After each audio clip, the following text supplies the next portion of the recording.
Bonjour à toutes et bonjour à tous et bienvenue pour une nouvelle vidéo sur la chaîne Dice Story. Je suis avec le professeur Manitou qui est quelque part sur votre montage, je crois qu'il est à droite. Et nous sommes avec aujourd'hui Fred et Vincent qui nous viennent de chez Agathe. Bonjour messieurs. Salut. Bonjour. Bonjour, bonjour. Et vous le voyez sur le petit fond qu'on vous a mis sur la miniature, sur le titre, vous le voyez partout, on va parler aujourd'hui de 7ème mer, et notamment du financement de 7ème mer pour la campagne qui s'appelle le prix de l'arrogance, qui va bientôt entrer en financement, et qui, ma foi, s'avère être assez intéressant.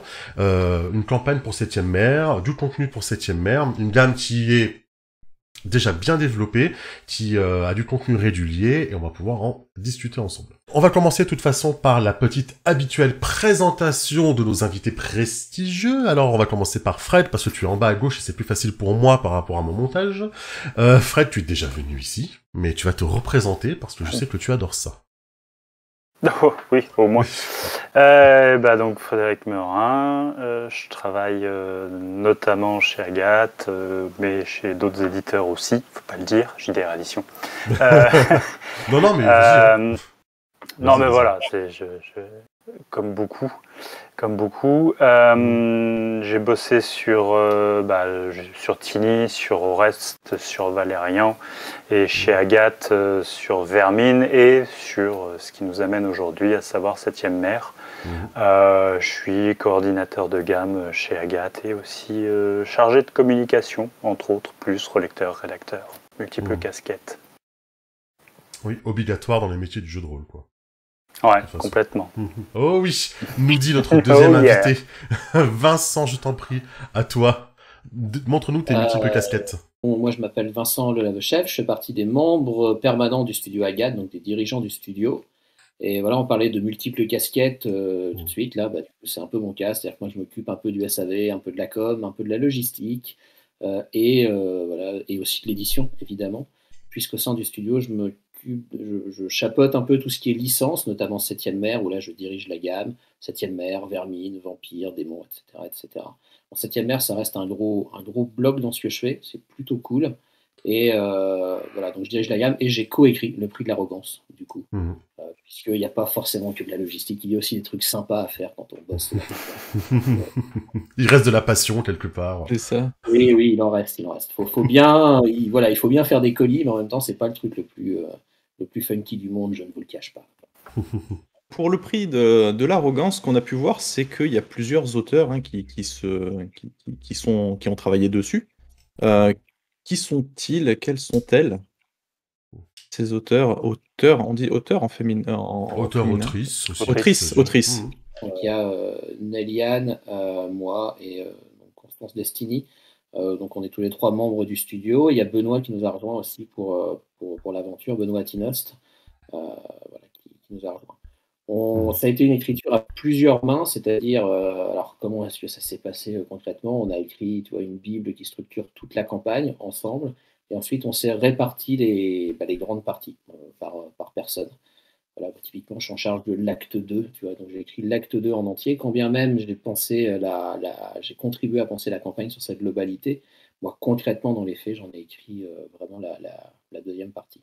Donc voilà, 4 intervenants principaux sur le cœur de la campagne, et puis après plein de petites personnes satellites qui sont venues, on parlera plus tard pour des scénarios supplémentaires. On va y revenir, ouais. D'accord.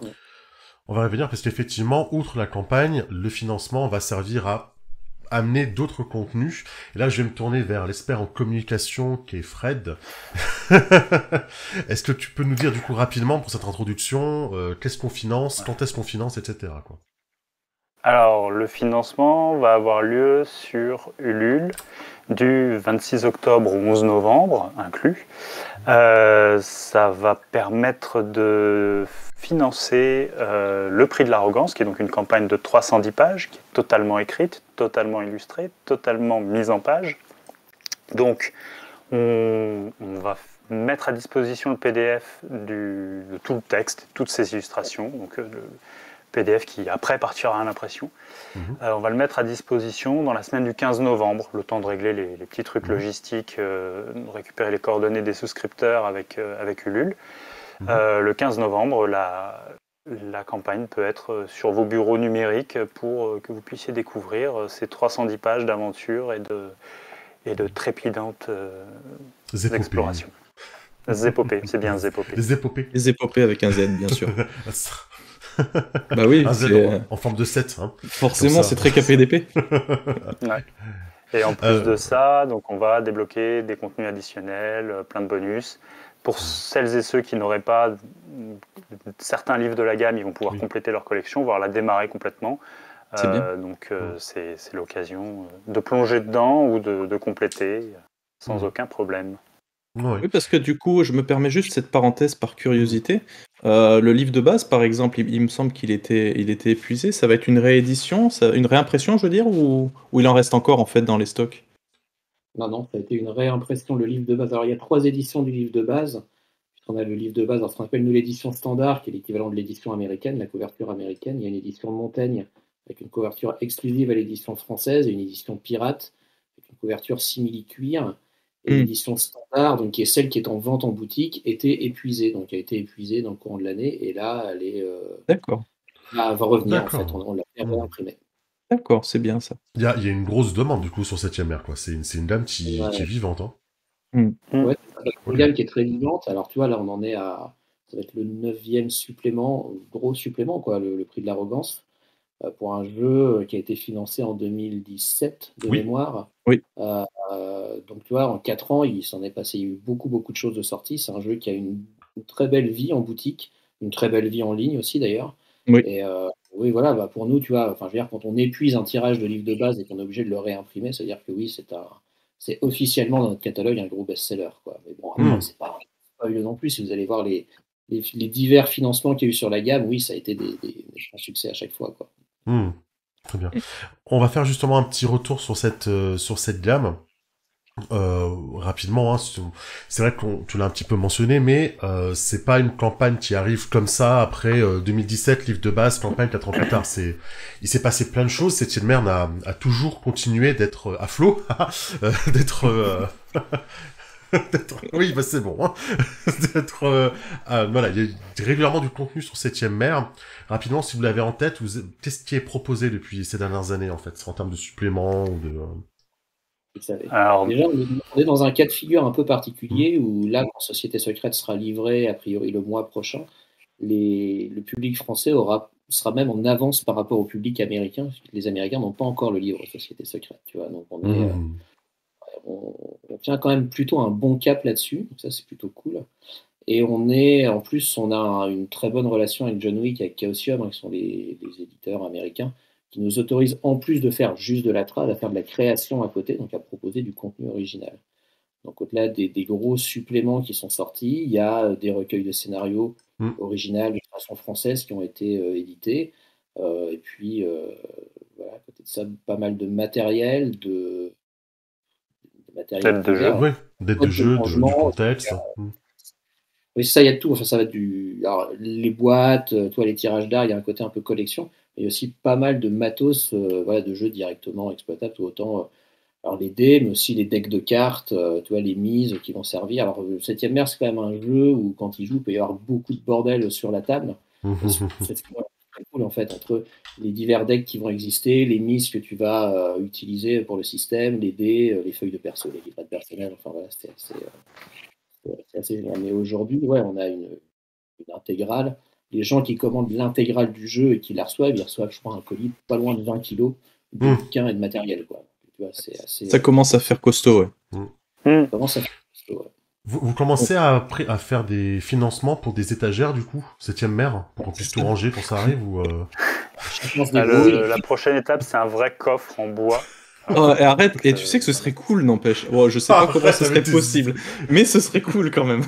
Je me On l'a fait sur Vermine, un coffre Oui. qui est censé contenir beaucoup de suppléments. Oui.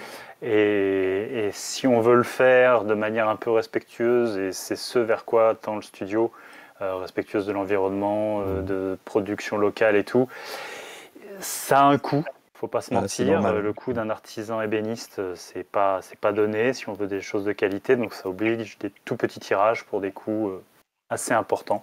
Donc On pourrait y réfléchir peut-être pour le supplément final À dans mettre 2 de ans. côté au cas où, on sait jamais. Voilà, commencer à économiser, C'est on sait ça. jamais. De toute façon, Ok. ce ne sera pas perdu. Non. On va enchaîner sur le propre du sujet, hein, c'est-à-dire le prix de l'arrogance, le bouquin en lui-même, puisque sur la page Ulule, on voit rien, hein, c'est pas encore en ligne. Donc, de quoi ça parle concrètement? Voilà, c'est quoi le pitch du prix de l'arrogance? En fait, on sait que c'est une campagne de jeu, mais voilà, est-ce que vous pouvez nous en dire un petit peu plus? La campagne, résumé des scénarios peut-être, un peu l'orientation. Sans spoiler. Sans spoiler, oui, Sans sans spoiler, spoiler, bien mais un peu évidemment. le style. Est-ce que chaque acte a un style à lui, vu que vous avez écrit à 3? Voilà, un C'est petit peu ça? comment 4 vous... à 4. À 4, ouais. Niveau inspiration, voilà. Dites-nous tout. Qu'est-ce qui vous a... Comment vous jugez cette campagne? Comment vous la placez? Ouais, alors, c'est une campagne, alors elle est dans les tuyaux depuis très très longtemps, puisque on a signé pour faire cette campagne en même temps qu'on a signé la gamme 7e mer avec John Wick. En fait. D'accord. Il a été prévu dès le départ qu'il y aurait une campagne originale de création française qui intégrerait comme ça, en tout cas pour le public français, le canon de la gamme. Et pourquoi pas qui pourrait être traduite après aux États-Unis. Après, bon, voilà, on a envoyé le manuscrit à Chaosium, c'est eux qui voient de leur côté si le chat suffisamment bon ou pas, mais ça pourrait être une possibilité. Et on a travaillé dessus alors voilà, pendant des années alors de notre côté, mais tout ce qu'on a fait a été validé par John Wick. Donc on a fait un pré-projet, on l'a traduit, on l'a envoyé, il l'a validé, puis une Bible un peu plus étendue, il l'a validé, puis un chemin de fer très conséquent qui faisait plusieurs dizaines de pages, il l'a validé. Donc toi, il sait déjà un peu de quoi ça parle. Et après, une fois que ce chemin de fer a été validé, bon, nous on s'y est mis pour faire ça. Le point de départ, ça a été d'imaginer une espèce de grande expédition qui parte de la montagne, donc qui est l'équivalent de la France dans le monde de 7e mer, et Mhm. qui aille jusqu'au Nouveau Monde, qui est l'équivalent de l'Amérique du Sud. Donc tu vois, avec un côté un peu Christophe Colomb, on part, on y va, tu vois. Peut-être ça. Et on part pour un très très long voyage qui va nous amener à traverser la moitié du monde de 7e mer.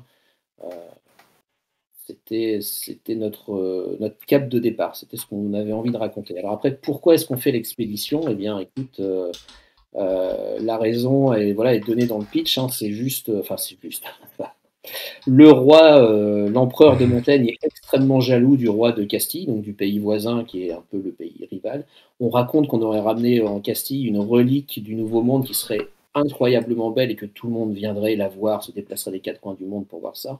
L'empereur jaloux, ne supportant pas qu'il y ait quelque chose de plus beau dans le pays d'à côté, C'est très français, lance ça. un grand concours en fait et promet de l'or, des terres, des titres à l'expédition qui lui ramènera une relique encore plus belle euh, et encore plus majestueuse que celle de son rival. Et donc, les PJ, les héros, vont être une de ces expéditions qui va partir pour essayer de trouver gloire, richesse, enfin une relique, et puis D'accord. ensuite, extension gloire, richesse, titre, tout ce qu'il y a.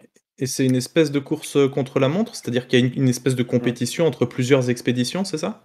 Voilà, Ouais, c'est tout ça. à fait, c'est complètement une course contre la montre, puisque tu l'as dit très justement, ils ne sont pas les seuls sur le coup.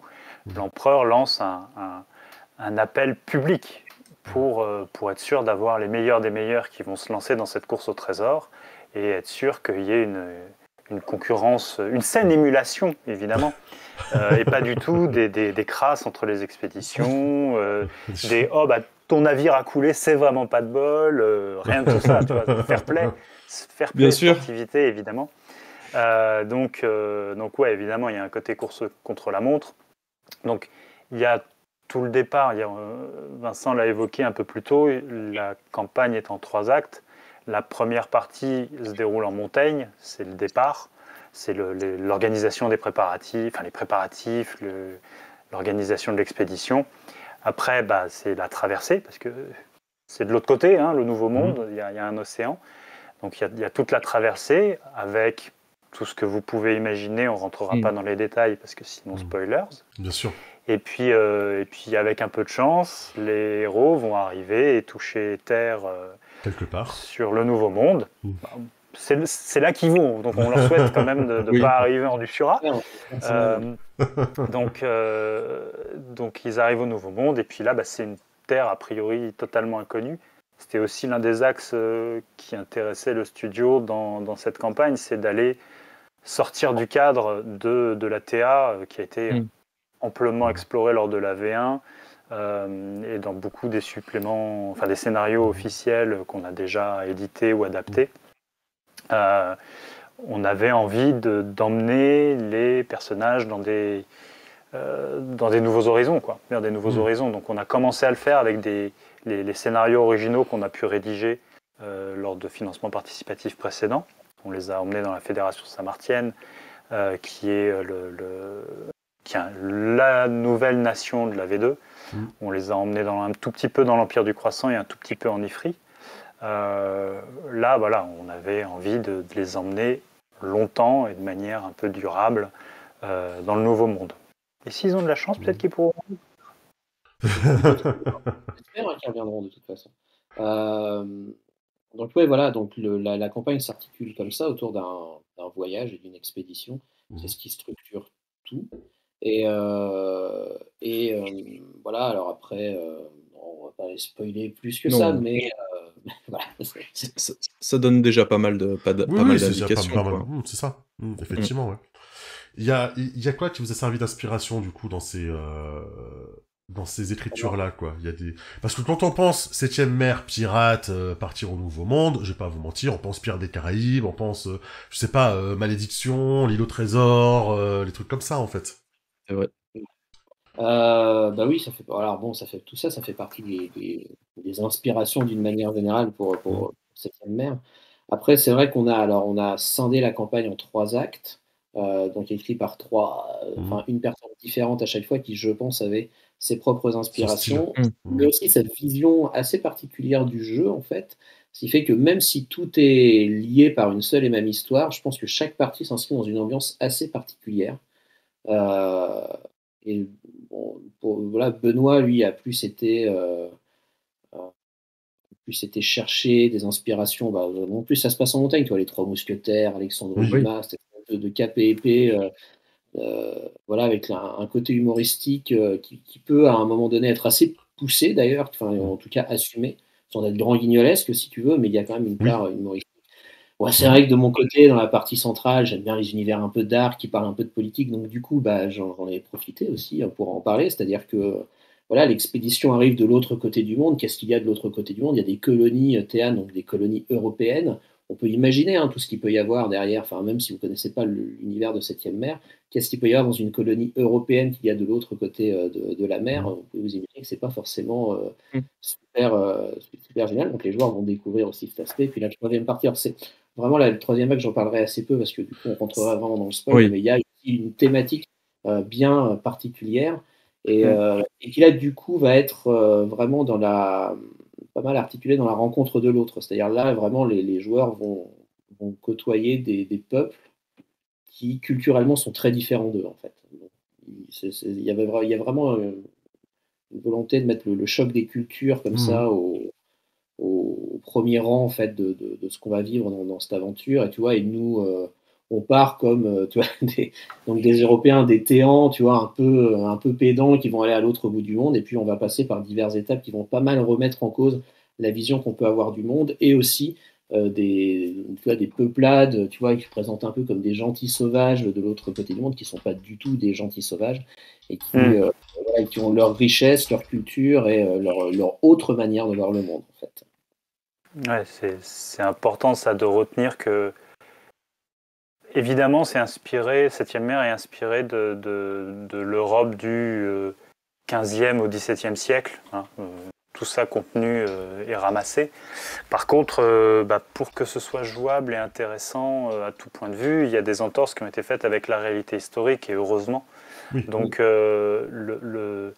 quand, encore une fois, sans spoiler, si les joueurs, les gens qui ont lu Le Nouveau Monde, un supplément qui est déjà sorti, Le Nouveau Monde, c'est pas les conquistadors sont là en force et avec 100 gugus et des mousquets, ils dominent tout. Non, il y a des vraies civilisations qui existent en face. Et c'était déjà le cas dans la réalité, me faites pas dire ce que j'ai pas dit. Mais elles sont encore... Non, mais la seule différence entre notre monde et le monde de 7ème mer, c'est que elles sont pas en train de perdre la guerre dans 7ème mer. loin de là. Déjà, la guerre, elle n'a pas été déclenchée parce que les Téans, ils sont arrivés, ils ont bien compris que s'ils déclenchaient un truc, ils allaient se prendre une méga rouste. Peut-être parce que c'est un monde où il y a du surnaturel, ça peut aider. Mais voilà, donc l'intérêt de cette campagne, c'est de jouer éventuellement avec les préjugés des personnages et de leurs commanditaires. Parce qu'effectivement, l'empereur de Montaigne, il dit bon, allez chez les sauvages et ramenez-moi un joli colifichet. Mais en fait, la réalité sur place, elle est tout autre, quoi. Ouais. C'est effectivement un choc des cultures. Et si on arrive avec des préjugés, on va vite les ravaler, quoi. Et ça, c'est une volonté de John Wick dans les suppléments qu'il a rédigés sur l'Empire du Croissant, sur Nouveau Monde et sur les Terres d'Or et de Feu. On aurait été malvenu de trahir ça. Ça n'aurait pas été dans les valeurs du studio déjà à la base, et puis ensuite, parce que c'était pas dans l'esprit du jeu. Ok. Et du coup, Fred, toi qui d'ailleurs vois cette gamme dans son ensemble, est-ce que pour toi il y a des... Parce que bon, y en a qui ont écrit dedans, donc ils sont à fond dedans, tu vois, eux ils sont parti pris. Est-ce que toi tu vois qu'il y a des suppléments que tu juges indispensable de connaître ou d'avoir lu pour jouer cette campagne? Hormis le livre de base, bien sûr. Oui. Ouais. Bah, alors, on a organisé la campagne de manière à ce qu'elle soit quasi autonome, hormis le livre de base, comme tu viens de le dire. Elle est autonome dans le sens où l'archi essentiel du bac, du contexte nécessaire pour jouer à tel endroit où aura lieu tel épisode de la campagne, cet archi essentiel, il est embarqué dans le texte de la campagne. Maintenant, si tu veux avoir un maximum de détails sur les us, les coutumes, ce qui se passe dans la campagne environnante, tu as intérêt à avoir 3 suppléments qui sont Nation de Théa 1, qui va décrire la montagne, où se passe le premier acte. Tu vas avoir intérêt à avoir Nation Pirate, qui va décrire de manière large tout ce qui se passe dans l'océan. Voilà. Et dans les premières colonies équivalentes des Caraïbes. Et puis, tu vas intérêt à avoir le Nouveau Monde, parce que, pour le coup, là, c'est très particulier. C'est même pour nous, petits Français que nous sommes, si on n'est pas spécialiste de l'Amérique du Sud et des cultures précolombiennes, ça peut aider à faire quelque chose qui sorte des clichés et qui soit un petit peu enrichissant. Donc, ces 3 suppléments qui sont pas indispensables, mais qui sont des bonus très bienvenus. C'est vrai j'ai pu entendre ici et là qu'on a reproché à la gamme qu'il n'y ait pas assez de scénarios. Alors c'est moins le cas en VR, mais même en VO, il n'y a pas de scénario officiel. Mais en tout cas, tu lis les bouquins, à toutes les pages, tu as plein d'idées de scénar. Et nous, on a été piocher des choses que lui avait mis comme ça en embryon pour que les joueurs développent leurs propres histoires. Et dans ces choses qu'on a piochées, on a développé la campagne. Ce qui fait que notre campagne s'appuie sur des choses déjà parues dans ces suppléments et les développe, du coup, en partie, quoi. D'accord. J'ai bien envie de rebondir là-dessus, justement, tu viens de souligner le manque un petit peu de scénario, en tout cas venant de la version anglaise, américaine. Et là, on a affaire à une campagne qui est 100% française. On a eu déjà cette conversation sur Vampire, sur ce que le studio avait le droit ou pas de pouvoir produire de façon indépendante. Là, la question que je me pose, c'est comment ça marche en fait. Quel lien vous avez avec John Wick pour pouvoir sortir ce que vous voulez, parce que j'imagine, ça doit être vachement intéressant pour le studio de pouvoir créer des trucs. Surtout que c'est du scénario, moi je kiffe ça. Alors, John Wick n'accepte pas tout ce qu'on lui propose. On lui propose plein de choses, il y a des choses sur lesquelles il dit oui, des choses sur lesquelles il dit non. Enfin, c'est sa gamme, ça reste son jeu, il a le dernier mot là-dessus, en fait. Je pense que dans les faits, ce qui s'est passé, alors je ne vais pas parler à sa place, tu vois, mais je pense que pour moi, ça ressemble à ça. Il a fait son financement participatif pour 7e Mer, son Kickstarter, qui à l'époque était un énorme succès. Il a fait plus d'1 million de dollars sur Kickstarter pour sortir quelque chose comme 10 ou 11 livres, en fait.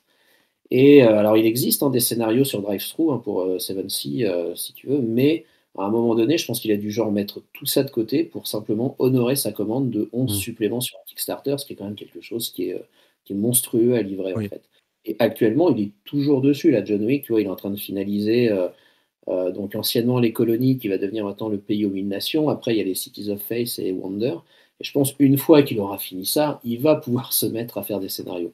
C'est juste que pour l'instant, peut-être qu'il s'est trouvé un peu prisonnier, enfin entre guillemets, de son De son ces annonces, Kickstarter. quoi.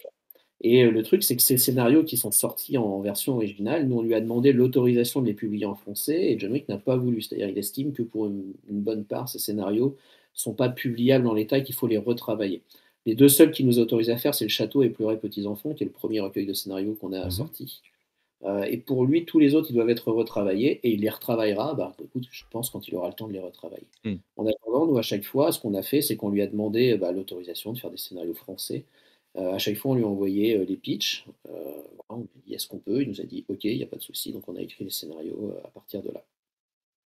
On n'a jamais été retoqué sur un pitch. Par contre, on a été retoqué sur le fait, par exemple, qu'il ne veuille pas qu'on traduise les scénarios actuellement disponibles. En tout cas, voilà, pas sous ce format-là. Il veut qu'on attende que ce soit un peu mieux, quoi.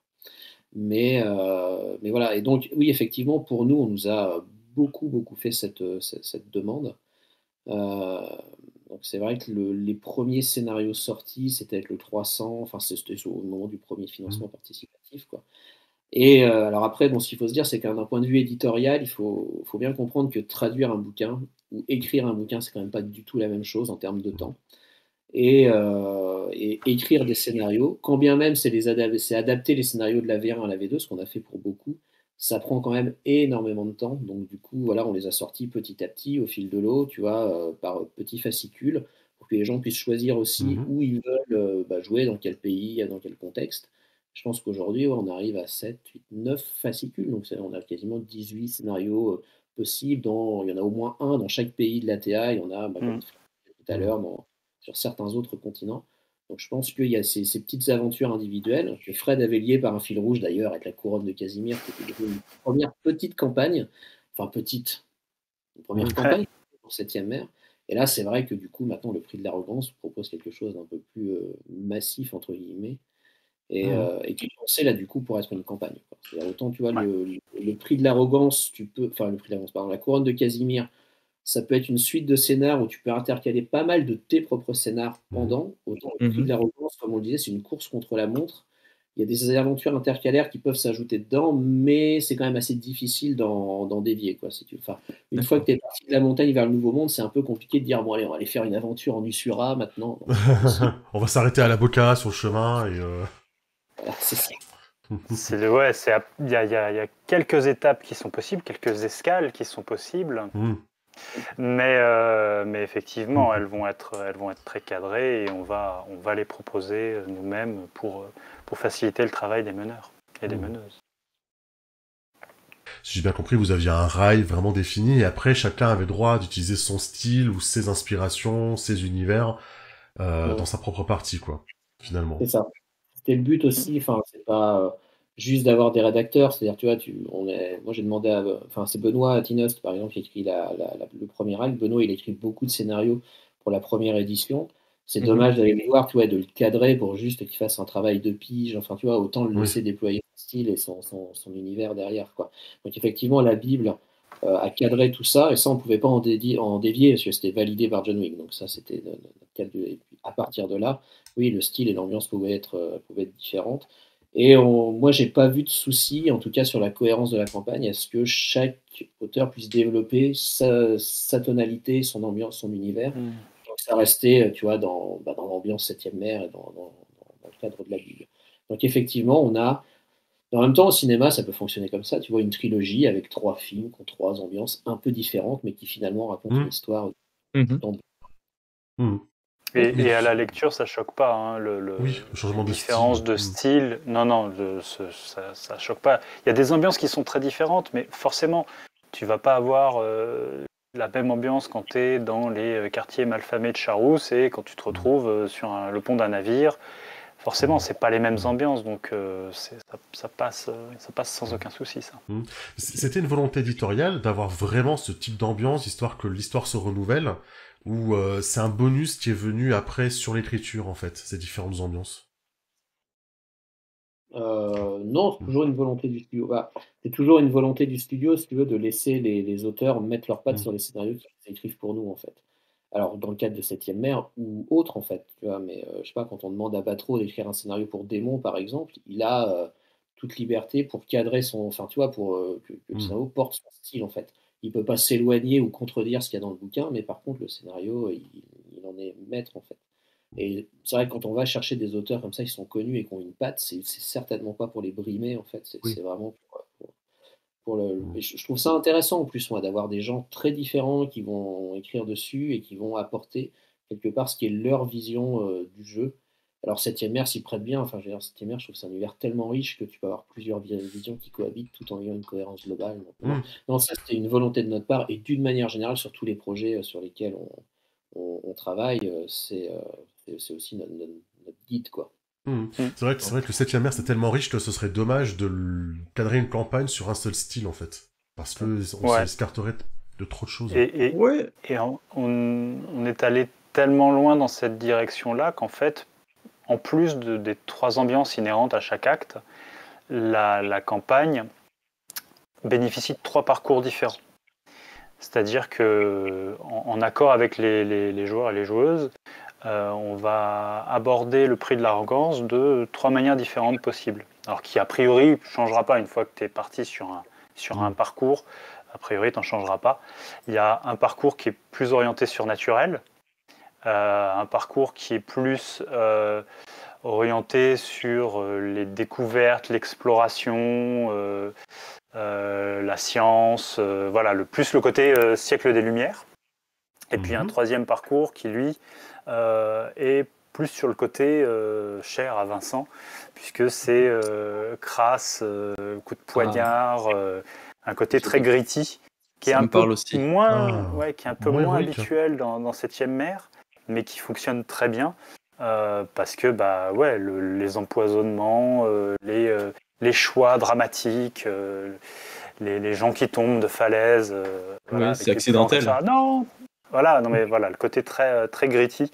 Donc il y a 3 parcours comme ça qui sont proposés et qui vont rajouter une couleur supplémentaire, ce qui fait que il y a une rejouabilité. Alors pas à la même table, mais une même personne qui va mener le jeu. Un coup va faire une campagne très surnaturelle et puis l'autre, la fois d'après, ça va être très concret, très âpre. Ok, en fait, tu vas avoir le même rail, mais tu vas avoir des ambiances différentes sur ce rail, en fait. Tu vas avoir des trains différents qui mènent à une même gare et chaque train a son ambiance, quoi. Ouais, 2 salles, 2 ambiances. Enfin, là, en l'occurrence, 3 salles, 3 ambiances, avec des décors, des événements, des PNJ qui vont pas réagir de la même manière. Il y en a un, il va sortir un gadget à la James Bond, l'autre, il va avoir une dague empoisonnée, et le troisième, il va faire des grands signes. Un tour de magie, et voilà. Et c'est le même PNJ, mais il va être au service d'une ambiance. Et est-ce que cette... Ah, pardon. Vas-y.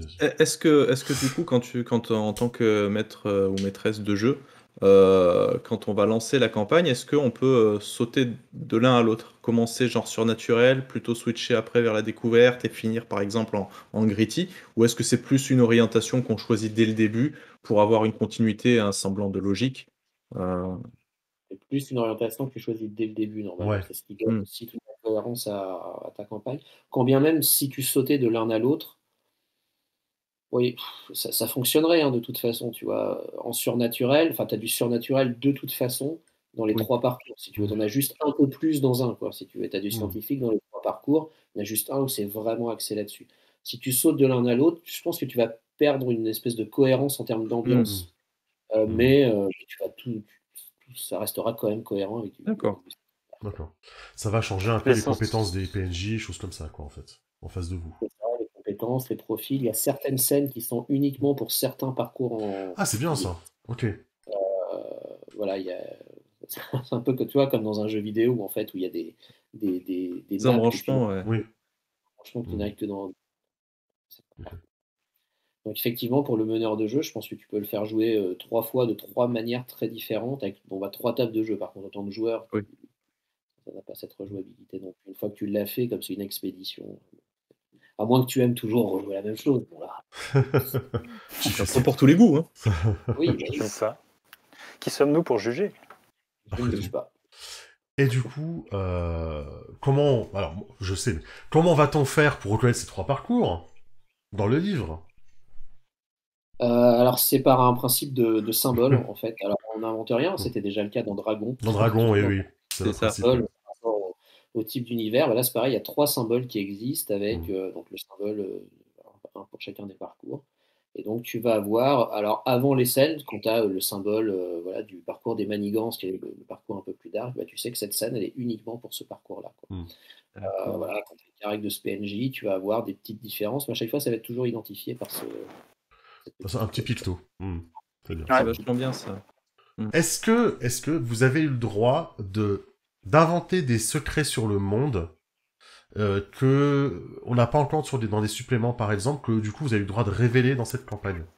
Ou est-ce que vous en avez rajouté peut-être des secrets sur le monde en général de Septième Mer, ou est-ce que on vous a demandé quand même de non, attention, n'en faites pas trop non plus, parce que c'est peut-être pas encore canon comme aventure. Euh, Spoilers, non? ouais, un peu Ah. spoiler. Ça peut arriver, c'est ça en fait. Mais je vous demande pas qu'est-ce que c'est. Ça peut arriver qu'il y ait des secrets sur le monde.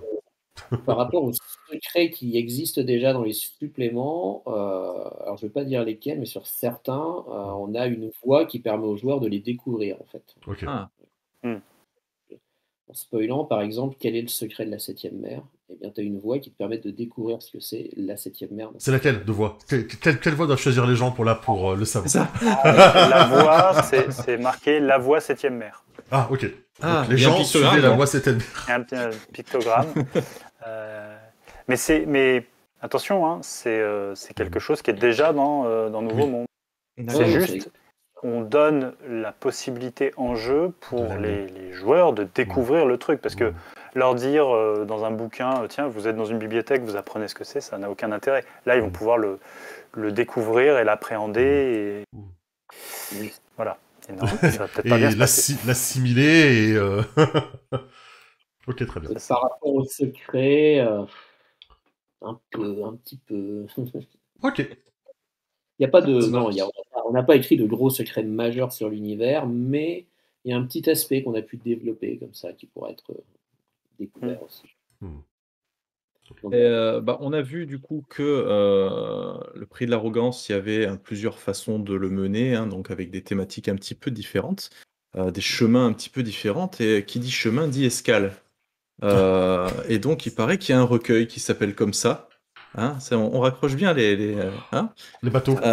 Est-ce qu'on peut en parler un petit peu de ce recueil qui s'appelle Escale? C'est quoi au final? Alors, Escale, c'est un livret d'aventure additionnel au prix de l'arrogance. Alors, pour reprendre depuis le début, le prix de l'arrogance, moi, ce qui m'a paru très important au début, quand on a structuré la Bible, c'est que j'avais envie de faire une campagne qui soit jouable. Alors, quand je dis jouable, alors moi, j'arrive à un âge, si tu veux, où tu vas faire les masques de Nyarlathotep en un an, c'est plus possible. Je ne suis plus étudiant. J'ai plus tant le temps que ça, mes joueurs, ils déménagent, ils vont, ils viennent, si tu veux. Donc à un moment donné, partir comme ça dans une grande campagne, on va jouer toutes les semaines pendant 5 ans, c'est plus possible, ça correspond plus du tout à mon quotidien, quoi. J'ai besoin d'avoir un truc. J'ai beaucoup de campagnes comme ça qui me font rêver, mais c'est beaucoup trop ambitieux pour le temps que je peux y mettre. Donc, ce qu'on avait imaginé au début, c'est que le prix de l'arrogance, et je pense qu'il tient, enfin pour le playtester, il tient quoi. Ça se joue en 10-12 parties. C'est-à-dire que si tu fais une partie par mois, tu es parti pour un an de jeu. Ah Et ouais. tu sais que enfin moi je sais qu'une partie par mois pendant un an, je peux le finir en fait. Ça fait partie des formats de campagne que je peux finir.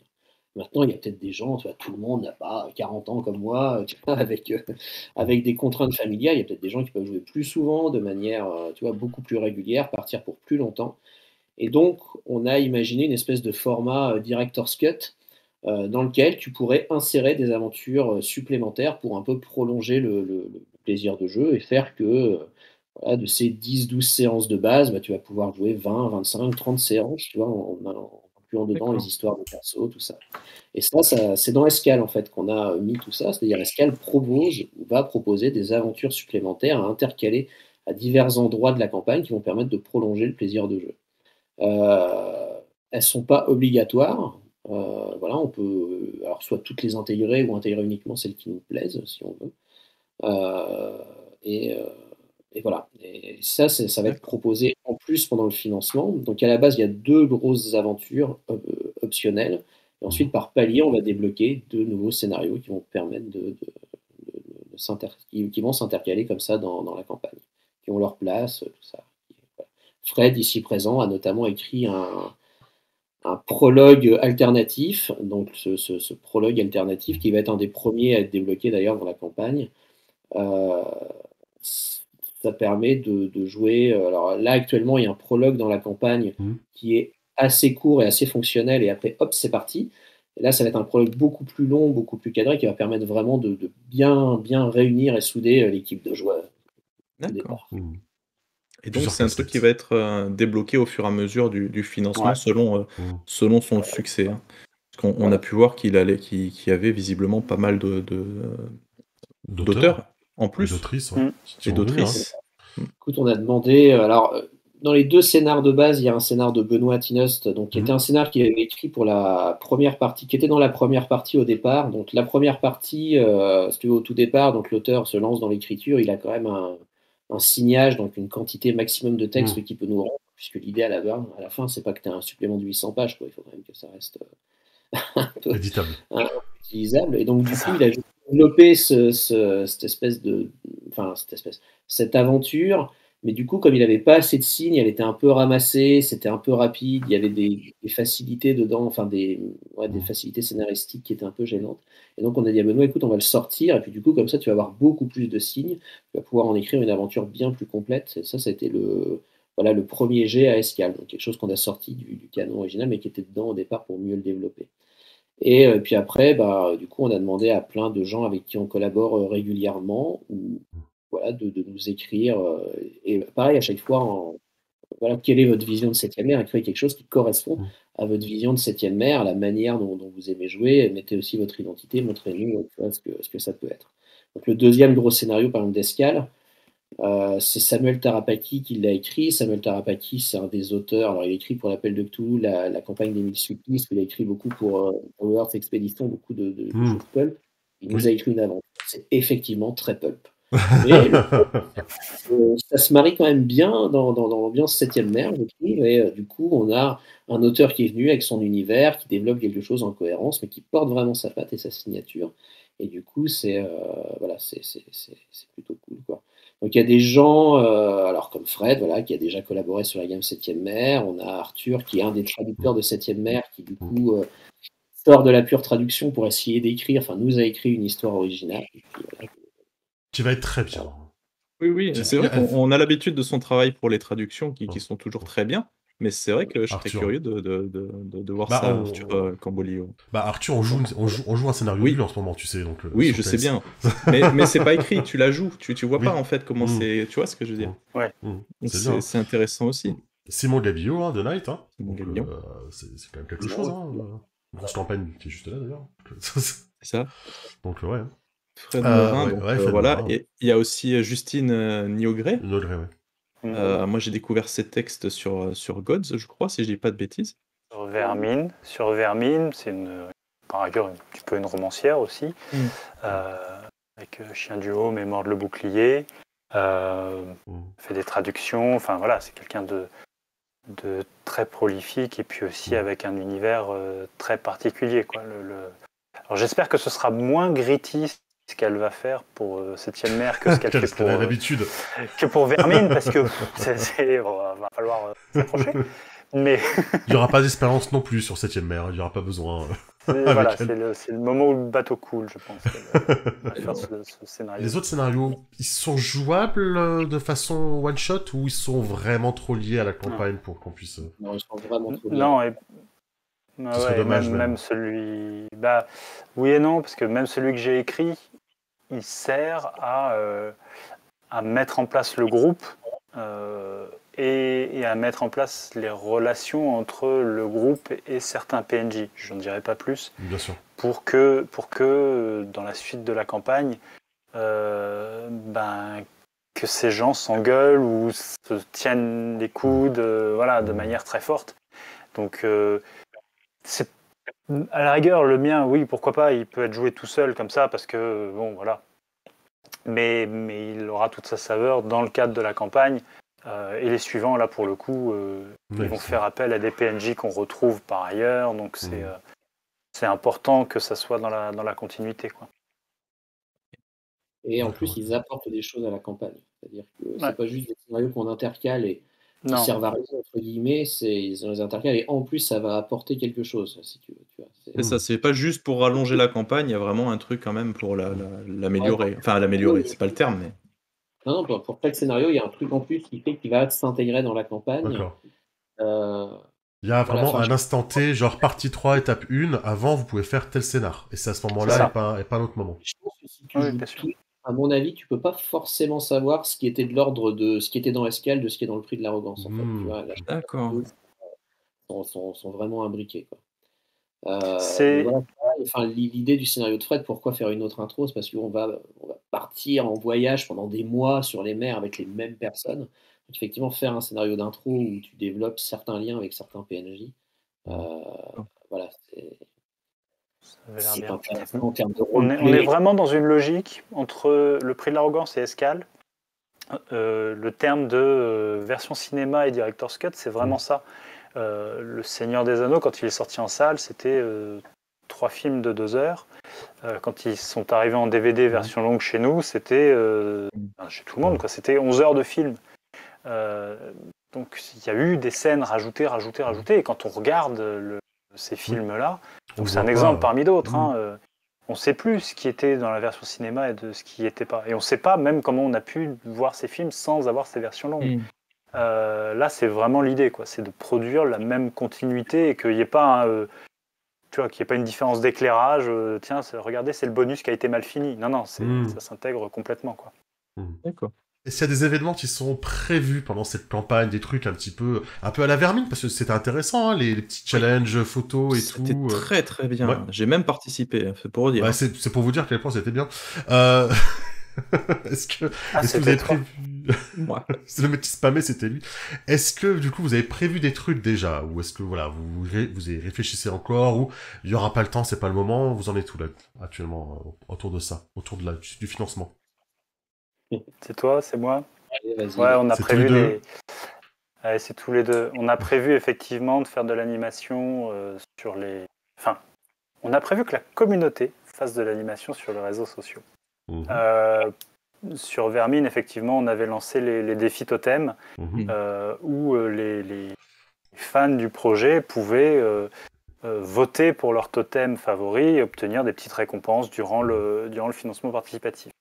Et on a conçu quelque chose dans cet esprit-là pour le prix de l'arrogance. Et là, c'est toi qui parles. Hop, la patate chaude. C'est exactement. On va, parmi le matériel de jeu qui va être proposé, il va y avoir 6 pré-tirés qui vont être proposés pour jouer la campagne. Prix de l'arrogance, soit tu crées ton personnage au départ, soit on va proposer voilà, des Très pré-tirés bien. Ah, ok. directement intégrés avec leur motivation, leur histoire, tout ça. Maintenant, ces pré-tirés, on va proposer à la communauté d'en définir le concept, c'est-à-dire qu'on va, c'est pas un concours de création de personnages, mais on va demander aux gens de nous proposer des concepts de personnages qui pourraient rejoindre cet équipage de 6 personnes, en fait, Ah. et pour lequel nous, après, on va développer donc un historique complet, des caractéristiques, on va faire un portrait, etc. On va demander en tout cas, on va demander à la communauté 7e ère de participer, de nous dire, voilà, on cherche un personnage, un magicien par exemple, proposez-nous des concepts de magicien. Proposez-nous ce que vous aimeriez voir comme ça dans les pré-tirés. Alors l'idée, c'est pas d'écrire 4 pages, si tu veux, Oui. ça peut être un peu très simple en quelques lignes, mais qui permet peut-être même en quelques lignes très fortes de poser quelque chose de plutôt cool. Et donc pour ça, on va jouer avec les lames du tarot de sortée. On va tirer 2 lames pour chaque personnage, et donc ce sera un peu les contraintes qui vont, Ah, très bien. Amener la création. orienter un peu la création. La première lame, on l'a déjà définie à chaque fois, donc on a 6 lames donc pour chacun des personnages.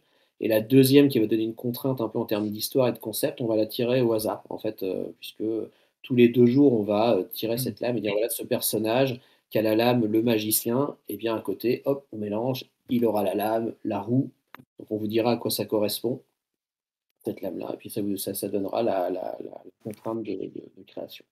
Au final, on va regarder un peu tout ce qui a été fait, et puis on va choisir en notre âme et conscience, pour chacun de ces personnages, le concept qui nous a le plus plu. Et voilà, et ça va nous former notre équipe de pré-tirés. Tout est. Il n'y a pas d'autre limite que l'imagination. Ok. Donc ça permettra effectivement de débloquer des prêts tirés un peu plus... Peut-être pas originaux, mais voilà, avec de la couleur, des choses qu'on espère sympas. Chacun de ces personnages qui va être... donc le capitaine Agathe recrute 6 Lascars, 6 gaillardes pour venir sur son navire. Donc c'est les fameux 6 prêts tirés. Et ces prêts tirés ne viennent pas les mains vides. Ils ont des trucs dans les poches. Concrètement, qu'est-ce que ça veut dire ? Ça veut dire que chaque concept de personnage qui sera retenu, on va l'associer avec une réduction qui sera appliquée sur un article de la gamme lors du Let Pledge. Donc au moment où il faudra renseigner son moyen de paiement pour les frais de port, son adresse postale et éventuellement les bonus qu'on veut en plus, on pourra bénéficier de réductions sur des articles de la gamme. On ne sait pas encore lesquels, puisqu'on ne sait pas quels personnages vont être recrutés. D'accord. Voilà. Ok. Très bien. Ok, ça. puisqu'on parle justement des choses qui vont peut-être ou pas être débloquées, qu'est-ce que vous pouvez nous dire justement de ce qui peut être débloqué? Est-ce qu'il y a des cartes, des trucs numériques pour les joueurs comme moi par exemple, malheureusement 100% virtuel? Au niveau des paliers, est-ce qu'on peut avoir un petit quelque chose là? Des moyen, là?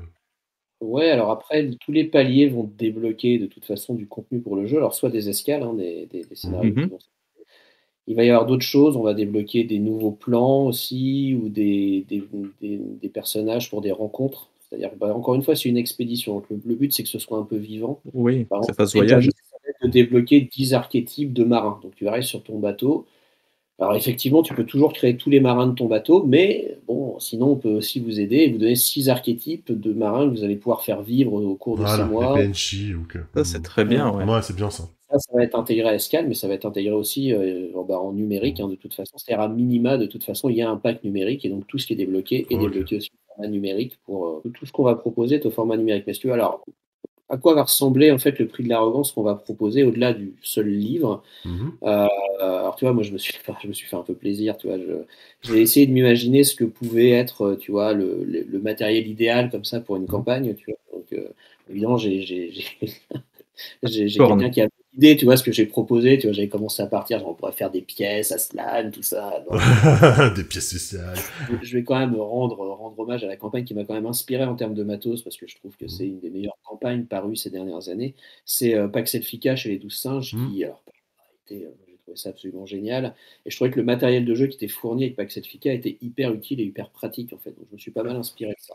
Donc au-delà du prix de l'arrogance et d'Escale, on va proposer une pochette d'aide de jeu, où dedans il y aura tous les plans et toutes les aides de jeu, comme son nom l'indique, qui vont être utilisées pendant la campagne, imprimées sur les formats, les bons formats, entre guillemets, les formats utiles, c'est-à-dire les plans de villes dans lesquelles l'expédition va s'arrêter, imprimés sur du A3, qu'on peut mettre au centre de la table, que tous les joueurs peuvent voir. Tous les aides de jeu, alors voilà, les plans des bâtiments, les lettres qu'on peut trouver, tout ça, ce sera dedans. Les PNJ seront dedans aussi, d'ailleurs, les prêts tirés seront dedans. Et il y aura un deck de PNJ, donc c'est pareil, alors ça fait pas partie des choses obligatoires, c'est les PNJ qui sont dans le livre, mais si vous voulez montrer aux joueurs, moi je trouve ça très pratique, il y a au recto, le portrait du PNJ, au verso, c'est caractéristique. Ouais, c'est stats, comme ça ça évite que tu essaies de cacher le texte pour montrer le PNJ à tes joueurs, ça permet de le montrer assez facilement, quoi. Tu vois, mais j'ai beaucoup l'habitude. On voit que c'est l'expérience qui parle, oui. Et on va aussi faire un nouvel écran de jeu qui illustre une des scènes de la campagne d'ailleurs, côté joueur et côté MJ, des infos utiles pour mener la campagne du prix de l'arrogance. Tout ça, ce sera disponible en numérique aussi. Le prix de l'arrogance vient dans 3 déclinaisons. Une déclinaison standard, une déclinaison dite montagne avec une illustration alternative et une couverture pirate, donc en simili-cuir. Donc les gens qui ont déjà la collection 7e mer avec ce simili-cuir noir très élégant dans leur bibliothèque, ce ne sera pas dépareillé. Ça, c'est plutôt bien. Ça, c'est bien. Ça, c'est bien. Oui, on pense aux collectionneurs, parce que vous voyez la bibliothèque de Vincent. La mienne n'est pas encore montée derrière, en travaux. Mais voilà, on est aussi amoureux des beaux bouquins, donc on pense à nos souscripteurs qui sont dans ce cas de figure. Donc la campagne viendra dans ces 3 déclinaisons. Elle vient avec son écran exclusif, avec une illustration exclusive et qui reprend une des scènes emblématiques. Voilà, et puis Escale, on espère qu'il sera édité en couverture solide. Ça, c'est si on réussit à financer tous les scénarios et si on arrive aussi à financer une couverture solide qui est évidemment un peu plus chère à produire qu'une couverture souple. Mais c'est l'objectif. Ok. Et justement, en parlant de tout ça, point important, c'est vrai qu'il y a eu pas mal de difficultés ces derniers temps dans le monde du jeu de rôle, sur tout ce qui est impression, livraison, même dans le mode jeu de société ou jeu tout court. Oui. Le choix de cette année, si j'ai bien compris, ça va être de faire une impression en Europe. Du maximum de choses, de toutes les choses. C'est quoi qui est prévu là-dessus? On fait toujours les impressions de nos livres en Europe, ça change pas. C'est les accessoires que jusqu'ici on faisait en Chine, en fait. Et qu'on essaye maintenant de relocaliser en Europe, puisqu'effectivement, la Chine, pour l'instant, en tout cas, c'est un peu le cauchemar logistique. En tout cas, pour nous, la faire rapatrier notre vague de production actuelle, dans laquelle il y avait donc Société Secrète, Dragon, Astérène, ça a été l'enfer, vraiment. Donc, du coup, ça nous a aussi obligé à essayer de trouver des débouchés en Europe pour refaire divers accessoires qu'on faisait jusqu'ici en Asie. Maintenant, il faut aussi se rendre compte que de toute façon, en Europe, c'est plus cher. On n'a trouvé aucun fabricant dont les prix peuvent s'aligner avec ceux des usines chinoises. Et je pense qu'il va falloir s'attendre, alors dans le jeu de rôle, dans le jeu de société, mais aussi, je pense, partout dans les autres secteurs de l'économie, à une inflation générale, de toute façon, sur tout ce qui va sortir. Nous, il faut savoir que sur Société Secrète, on avait reçu le devis de l'imprimeur pour faire nos offres, si tu veux. Voilà, on voit ce qu'on veut imprimer, on demande à l'un de notre imprimeur un devis, nous le renvoie, on fait nos prix par rapport à ça. Et quand on a envoyé ça en impression, là, en décembre 2020, il s'est passé quelques mois avant qu'il ait pu traiter notre commande, mais les prix ont augmenté de 20%, parce que les matières premières ont augmenté de 20%. Pour le prix de l'arrogance, ce sera la même chose. Je veux dire, on est passé sur une économie, où les matières premières ont juste augmenté de 20%, donc les prix sont plus chers. Et effectivement, le livre, le prix de l'arrogance, par rapport à ce qui a pu se faire pour 7e mer, il va être un peu plus cher, simplement parce qu'on le paye plus cher aussi. Donc c'est en Europe, c'est fabriqué en Europe, donc ça c'est plutôt cool. On le rapatrie au plus près de chez nous, c'est plutôt bien. Mais aussi, il faut se dire qu'on ne pourra pas maintenir les niveaux de prix qu'on avait avant sur les livres et sur les accessoires de jeux de rôle. Aussi. D'accord. Okay. C'est une réalité qui touche vraiment, tu l'as dit, tous les acteurs économiques, pas simplement du jeu. C'en est au point où Kickstarter, vous allez sur la page d'accueil de Kickstarter, ils ont une bannière qui s'affiche en permanence qui dit souscripteur, créateur, est-ce que vous êtes au courant avez-vous 5 minutes pour que je vous parle de mon seigneur et maître, la crise de production et d'expédition, quoi. Et l'article qui est en anglais, malheureusement pour les moins anglophones d'entre nous, l'article qui est en anglais dit vous êtes souscripteur, va falloir être patient. Si votre projet, si vous avez déjà souscrit, soyez patient. Vous êtes créateur, vous n'avez pas encore lancé votre projet, prévoyez des délais. Prévoyez des retards, même, prévoyez des retards dès maintenant. Ce ne sera plus des retards, ce sera, vous allongez votre délai de livraison. Et si vous êtes en cours de production, over-communicate, quoi. Ils disent surcommuniquer. Allez-y, dites-le.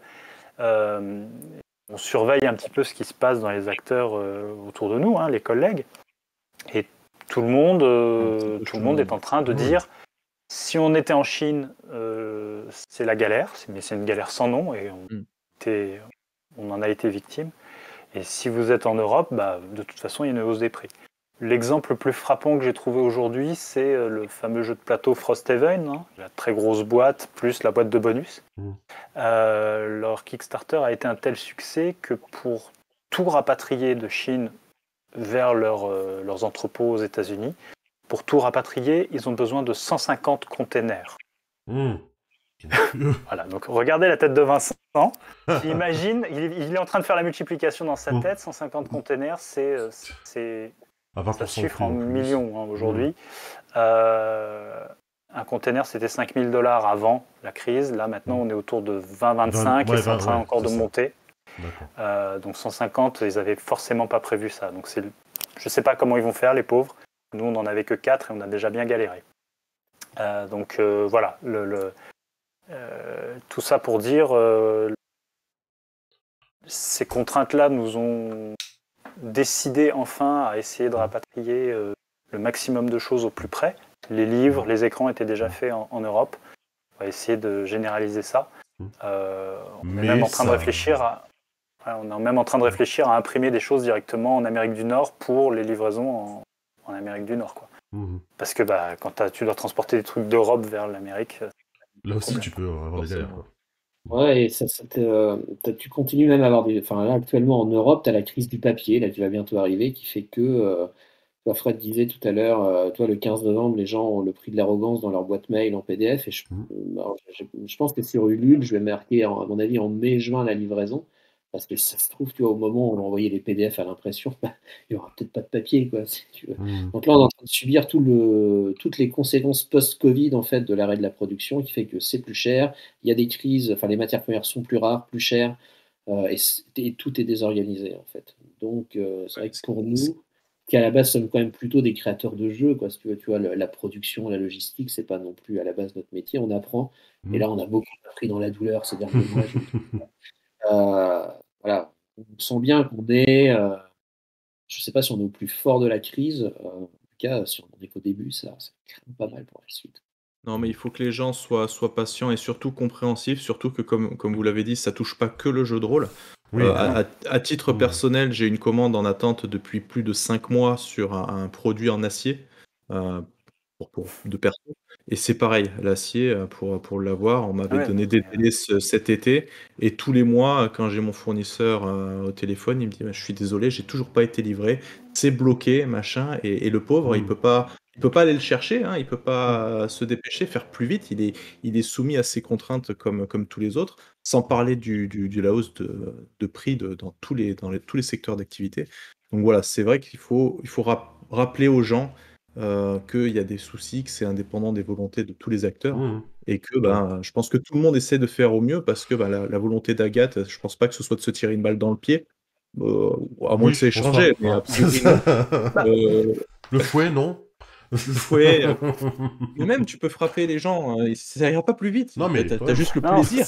Tu te flashes. C'est tout. Voilà, donc voilà, on ne juge pas les pratiques des uns et des autres dans l'intimité. Par contre, c'est une vraie réalité. On constate autour de nous qu'il y a de plus en plus, pour revenir au secteur du jeu de rôle. Alors c'est vrai que si tu veux faire ta charpente maintenant, c'est pas une bonne idée, parce que Point P va te dire qu'il n'y a pas de bois. Pour faire une charpente, il n'y en a pas assez. Donc, faut pas me lancer là-dessus, parce que alors là, je vais parler pendant des heures. Donc, Voilà, c'est ça. Et du côté, dans le secteur du jeu de rôle, si vous regardez un petit peu ce qui se passe en ce moment, les accessoires des financements participatifs, ça se réduit. Il y en a moins, il y a moins de diversité. Donc, est-ce que c'est une phase transitoire? Est-ce que c'est pour s'adapter au contexte dont on vient de parler, ou est-ce que c'est un truc qui va durer? Ce qui est certain, c'est que tous les acteurs qui sont beaucoup plus informés de ces sujets, tous les acteurs de logistique et de production, donc les gens qui ne font que ça de leur vie, qui ne créent pas de jeux de rôle, ni de jeux, ni de rien, tout ça, tous ceux qui travaillent dans les chaînes d'approvisionnement, ils disent ça va se résoudre, on ne sait pas quand. On ne sait pas quand. C'est quand, comment, on ne sait pas. C'est vrai. Et on a rarement eu un tel consensus sur l'ignorance. D'une projection. Longtemps, quoi. Okay. Et très rapidement, qu'est-ce qu'on peut appeler accessoires en fait? C'est quoi? C'est les écrans, les boîtes, ce genre de choses en fait? Écran, boîte. En Europe. Alors les boîtes, on a plus de mal. Typiquement, les boîtes de 7e mer, on ne trouve pas de fabricants en Europe qui puissent, en tout cas sur des si petites quantités, faire la même chose à un prix raisonnable, on va dire. Raisonnable pour du jeu de rôle, tu vois. Bien sûr. Boîte, mais si on vend la boîte montagne 150 €, ça ne va pas le faire, quoi. On ne va pas en vendre beaucoup. Donc, les boîtes. Ensuite, les jeux de cartes, c'est compliqué sur certains tirages. Donc, les decks. Alors, pour 7e mer, sur 7e mer, on arrive quand même à avoir des tirages un peu corrects. Enfin, un peu corrects. Septième termes de mer, volume. Hein. Oui, ça des va. bons volumes. Sur des petits tirages comme Vampire ou Démon, là, tu vois, quand on fait tirer 200-300 jeux de cartes, on ne trouve pas du tout de fabricant en Europe qui fait des si petites quantités. D'accord. Alors, Et, entendons-nous bien, hein. L'important, c'est pas de trouver quelqu'un qui le fasse. Je vais juste préciser le propos de Vincent. Des acteurs, des imprimeurs, vous allez nous dire, on va peut-être avoir dans les commentaires, mais si moi, mon imprimeur, il le fait. Ouais. Oui. Et à quel je prix suis persuadé que c'est Je- vrai. Je suis persuadé que c'est vrai. J'en connais des imprimeurs qui vont nous faire un tirage de 300 jeux de cartes. Sauf que le jeu de cartes, à l'unité pour le souscripteur, il sera à 25 € et pas à 10 ou 15 comme aujourd'hui. C'est ça. Et toute notre problématique aujourd'hui, c'est de savoir est-ce qu'on continue à produire des accessoires de jeu comme ça? Est-ce qu'ils vont continuer à avoir une attractivité si, tout utile qu'ils soient en termes de jeu, de mécanique, et voilà, est-ce qu'à 25 € ils vont continuer à trouver leur public, hein, tout simplement, parce que C'est un les budgets investissement. des gens ça- sont pas, c'est ça, les budgets des gens sont pas extensibles à l'infini. On est tous pareils, donc c'est aussi des choix et des paris que nous éditeurs on doit faire. Qu'est-ce qu'il y a de prévu pour la suite, du coup? Est-ce qu'il y a quelque chose de prévu pour la suite? Même en non. français. En français, oui, c'est surtout en français d'ailleurs. Non, je veux dire en création française ou en Alors. traduction finalement. Nous, on est en train de. Donc, normalement, on va continuer à faire la version française de Septième mer et de KT, son spin-off, la Oui. partie asiatique de Asiatique, Septième mer. ouais. Ça, c'est pas encore signé, mais c'est sur le point d'être signé. Donc, voilà, on est quasi garanti de continuer là-dessus. Alors, après, en termes d'avancée, ça va vraiment dépendre du rythme américain. On sait que John Wick est en train de travailler sur le pays aux mille nations, là, donc je crois que le texte est fini, ils doivent être en train de le maqueter, de mémoire. Donc ça va arriver. Donc nous, dès que ça nous arrive, dès qu'ils nous les envoient, on commence la traduction, si tu veux. Et après, il y a les Cities of Faith and Wonder, puisque les deux livres ont été fusionnés en un seul. D'accord. Qui va être le supplément d'après. Et après, une fois que John Wick aura fini ces deux bouquins, il sera à jour par rapport à son propre film.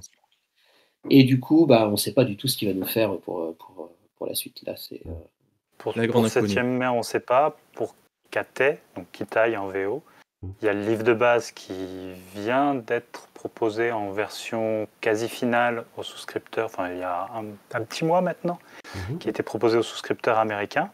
Donc ça, pareil, on va en assurer la traduction si tout se passe bien. Et cette gamme-là a déjà, je ne sais plus, 3 ou 4 suppléments par nation.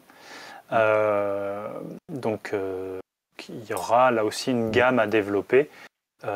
Et le fameux contrat dont parlait couvre aussi ça. Donc il y a de fortes chances qu'on s'attelle à ça aussi. Mais là aussi, alors, côté Septième mer, le pays aux mille nations est quasiment fini. Après, il y a Cities of Faith and Wonder. Côté Kitai, le livre de base est fini. Et après, il y a tous les suppléments. Il a peut-être regroupé aussi, hein, ça, c'est pas exclu. Donc, en fait, ce qui se passe sur l'économie de la gamme 7e ère, c'est qu'en général, un financement nous permet de financer aussi le livre d'après. Le financement de Société secrète nous a permis de lancer la traduction et le financement de Colony, ce qui explique pourquoi les souscripteurs de Société secrète vont recevoir le PDF de Colony. Alors, quand il sera fini, hein, ça ne dépend pas de nous. Et ça va être la même chose aussi sur le prix de l'arrogance. Le prix de l'arrogance, s'il fonctionne, nous permettra de lancer la traduction de Kitai. Et donc, du coup, les souscripteurs du prix de l'arrogance pourraient recevoir en bonus le PDF de Kitai. Ah oui, ok. Pareil, alors bon, là, on a déjà plus de visibilité. On a déjà le PDF. Donc, on peut commencer à lancer. Contrairement à Colony, si tu veux, là, on est vraiment lié à la livraison de la version américaine. Ok. Très bien. Fred, s'il y a des remerciements qu'on a, l'autre Fred, si l'invité, celui qui est important aujourd'hui, la star, tu vois. Est-ce que tu as peut-être des remerciements qu'on n'a pas dit ou des choses sur lesquelles on n'a pas pointé le doigt que tu voudrais dire avant qu'on termine du coup vas-y. Ouais, on a parlé de la crise des transports et de la production en général. Qui nous a mis le studio dans une situation un peu compliquée parce que ce qu'on avait prévu de livrer, ne serait-ce que tu vois, un projet hyper simple dont on avait parlé avant l'été, Vampire, là, le guide de la nuit est semi-d'année, il aurait dû être livré là, à l'heure En où on se septembre. parle. Mm. Et c'était pas le cas. Donc on a été un peu gêné. T'imagines sur un projet simple comme ça, sur des projets un peu plus complexes, à quel point on a pu être gêné. Et je vais rester dans cet euphémisme. Tout le studio voudrait adresser un remerciement particulier à la communauté 7e mer, parce que déjà c'est une communauté hyper importante en volume. Comme l'a dit Vincent au début, on est en train de faire un retirage du livre de base, donc c'est vraiment une communauté qui existe, qui est importante. Et les souscripteurs de Société Secrète se sont retrouvés dans le même bateau que nous, à devoir attendre leur souscription, qui aurait dû être livrée, elle aussi, là, maintenant. Et donc on s'est retrouvé avec un planning qui était intégralement chamboulé, où on avait prévu de faire un certain financement, là, maintenant, en ce moment. Et le prix de l'arrogance fin d'année, voire début 2022, quoi. D'accord. Et on s'est retrouvé le bec dans l'eau, à plus pouvoir du tout faire ce qui était prévu, pour plein de raisons. Et on a demandé aux différentes communautés des différents jeux sur lesquels on avait ce problème de transport et de production, qu'est-ce qu'on fait ? Donc, pour Démon, on a dit ok, le studio prend à sa charge une double livraison parce que vous n'êtes pas trop nombreux, donc on peut le faire. C'est pas génial, hein, mais on le fait. Vampire, ils ont dit on attend, c'est pas grave. De toute façon, pour le moment, il n'y a rien de prévu après, donc c'est plus simple aussi. Dragon, c'est compliqué. C'est compliqué. Voilà. C'est compliqué, on va dire comme ça, mais on arrive à terme, hein, puisque ça va bientôt être livré. Et puis rester 7e mer, où on a dit normalement vous devriez être livré, on a une campagne qui est prête, hein, vous en avez déjà touché 2 mots. Est-ce que vous nous autorisez à lancer le financement participatif du prix de l'arrogance alors que vous n'êtes pas livré de Société Secrète ? Et là, on a eu la petite larme parce qu'on a eu une très grosse majorité des souscripteurs qui se sont répartis entre « mais oui, allez-y, on sait que vous êtes sérieux et que vous allez le faire et qu'il n'y a pas de souci.